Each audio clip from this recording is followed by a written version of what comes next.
Yung resulta na inaantay namin talaga. Hanggang ngayon wala pa guys. Si ate sobrang naiinip na din. Nagme-message na siya sa GC namin. Sa GC, nag-chat na siya na bakit hanggang ngayon wala pa din yung resulta. So pati sila hindi nila alam guys.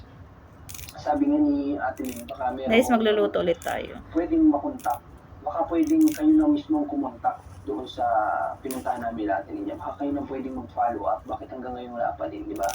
Kasi nga ako, kapag kami nagka-follow up guys, hindi sa amin, hindi kami, ulitin ko ulit, pare-paras po kami nag-aantay ng resulta doon sa ginawa naming check-up.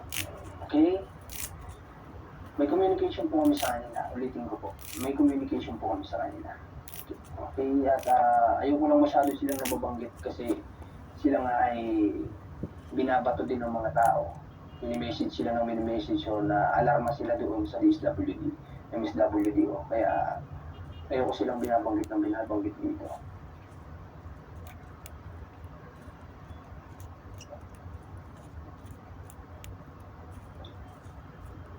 Huwag mong bitawan. Kagaya niyan, paano yun na lang yung mga ganito na naghahanap din ng vlog? Kung ang isang tao lang yung papakinggan mo, di ba? Majority win tayo. Kung sino yung gustong i-vlog pa natin, walang problema. Dapat nga ako nagdidesisyon sa channel ko, di ba? Kasi channel ko to, ako yung nagpakahirap dito. Pero hinihingi ko pa rin yung opinion niyo. Kami nagpalipad. Nagpalipad sa akin guys. Wait lang, hindi pwedeng kaligtaan. Oy, grabe. Kay Ma'am DY Mini Vlog, thank you so much po. Ayan, thank you so much sa palipad. Malaking tulong sa channel natin to. Thank you po. Thank you so much. Big shoutout po sa iyo, Ma'am DY Mini Vlogs. Thank you. Thank you so much. Okay. So, hindi ko iiwanan, guys. Pwedeng walang vlog, pero hindi ko iiwanan. Kahit walang vlog, pero hindi ko iiwanan hanggat hindi ko natatapos yun. Pasensya na kayo, sir, sino ito? Manny Mendiola. O, pasensya na, sir Manny. Pero, yung walang vlog, magagawa ko. Pero yung iwan, hindi. Hanggat hindi natatapos. Wait lang, lagyan ko lang ng title.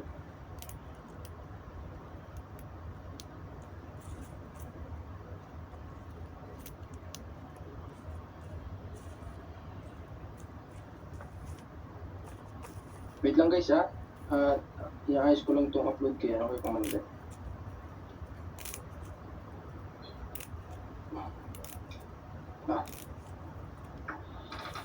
Okay.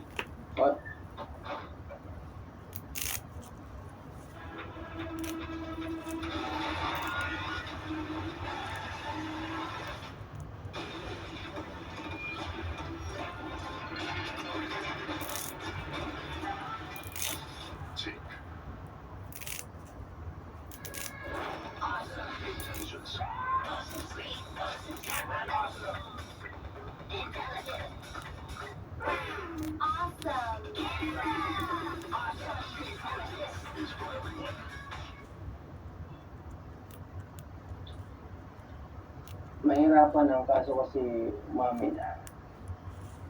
So, okay, bibigyan ko kayo ng konting parang hindi naman kayo masyadong mainis. Sa plano namin, parang hindi kayo masyadong mainis. Kasi nakikita namin dito guys, i-correct nyo kami kung mali kami. Okay? Correct nyo po kami kung pare-paras kami na-stress dito guys. Pero biro, hindi po biro itong case na to, pare-paras kami dito na-stress ng sobra. Maging kanyang mga kamag-anak, maging ang MSWDO, kami, na-stress kami dito na sobra sa case na to. Kasi nga, kapag si ate ninyo yung pinagbabasihan natin, binabago niyo yung statement niya, wala kami lahat magagawa doon. Kaya pare-paras kami na-stress sa gusto namin mangyari. Pero once na kay ate ninyo namin ibabase, lahat kami ay mag-fade lang sa kung ano yung gusto namin mangyari. Kasi nga, babawiin niya yun. So, wala kami magagawa doon. So, correct nyo ako dito, sasabihin ko kung mali kami. Nakikita namin kasi kay ate niya guys na may alam niyo yung sinasabi ko lagi na meron siyang something, hindi siya normal. Di ba? I-correct niyo po kami kung tama ba, kung mali ba kami. So, si ate niya ay hindi normal. Meron siyang problem sa pag-iisip. Hindi lang ganun kalala, pero meron talaga guys. So, ibig sabihin, wala siyang kakayanan na magreklamo. Kung ganun, Ang kinakailangan magreklamo, yung pinakamalapit. Tama ba kami guys? Kung si Ate Ninya ay may problema, hindi kinakailangan ng statement niya. Ang kinakailangan yung pinakamalapit. Ayun. Tayo ay malunggay. Corned beef na bingo. Tapos ito. Dalawang klaseng lulutuin natin para sa aking mga sinasakupan. Na. Ayan. Tayo ay maghiwa-hiwa na muna. Parang ang dilim na video ko. Dito na ako sa kwarto naghiwa kasi. May nagluluto sa kusina. Tapos tinapay yung piniprito niya. So, hindi naman sa nag-iinarte, no, sa amoy. Ang sarap ng amoy niya. Problema nga lang, didikit sa buhok mo, sa damit mo yung amoy. Kahit maligo tayo, ganun din. So, dito na lang tayo sa kwarto muna, maghiwa-hiwa. While watching ng vlog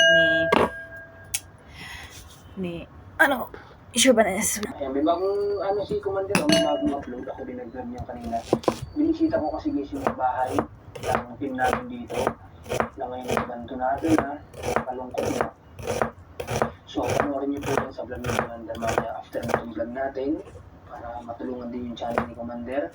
Doon ko in-upload yung pagbisita ko kanina doon sa pabahay na naiwan na nakatiwang-wang na ganun. Pero malinis, malinis na huli natin yung pinatira doon. Kasi nga sila po yung pinatira natin na huli na pinabahayan ko ng bago na munting pakubo lang naman.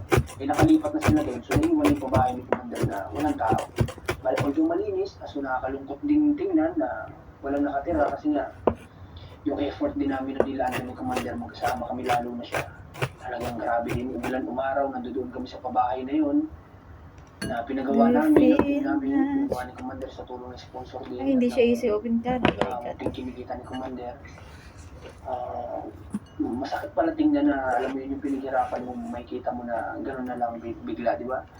Kaya ayun, sana panoorin nyo para makita nyo yung pabahay ni Commander ng Team Marcos. Ayan.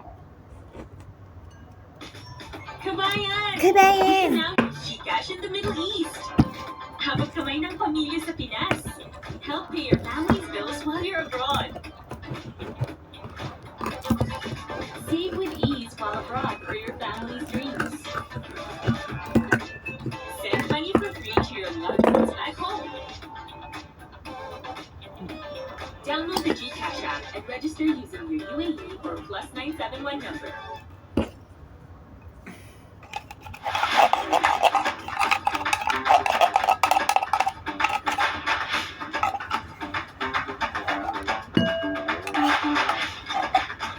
Sakit sa mata ng sibuyas.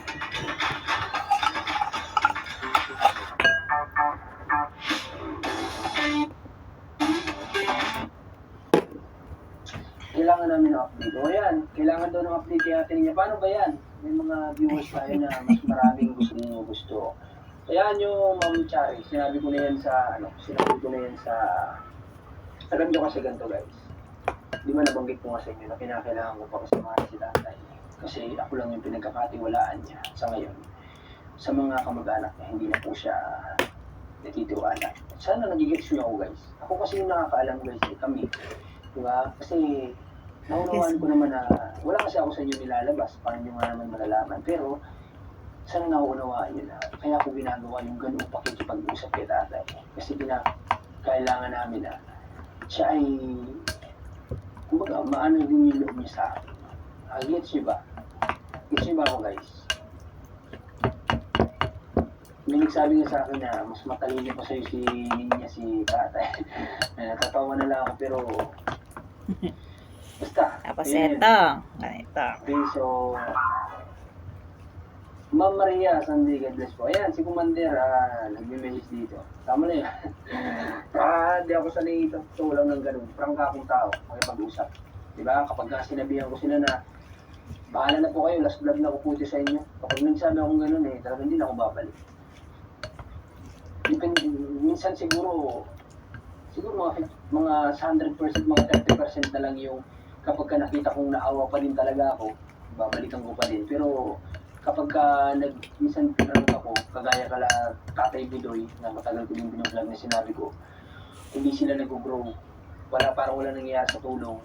So, sabi ko mag-i-stop na ako. Kahit pa may views pa kayo, kapag ayoko na, at nakita ko kayo na, alam mo yun, nakaprangkain ko kayo na ayoko na, hindi na ako punta sa inyo. So, yun. Hindi ko alam kung bakit. Kasi siguro, dahil kinakailangan kong gawin, kaya ganun din ako makapag-usap. Di ba? Oy, grabe naman yan.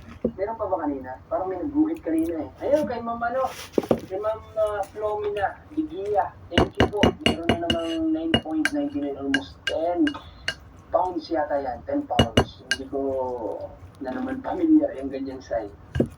Thank you po. Big shoutout po sa inyo mga thank you. Malaking bagay. At meron pa dito sa baba. Wait lang, may nagpalibot po sa atin ng Ayan. green. Blue ba? Eto na, oh. Kay Ma'am Ayun. Shima. Tapos yung next natin gagawin, mag-ano kasi tayo ito. Hindi naman to ano, lalagyan natin ito. Medyo konting sabaw-sabaw. Para gatasan. Ayan,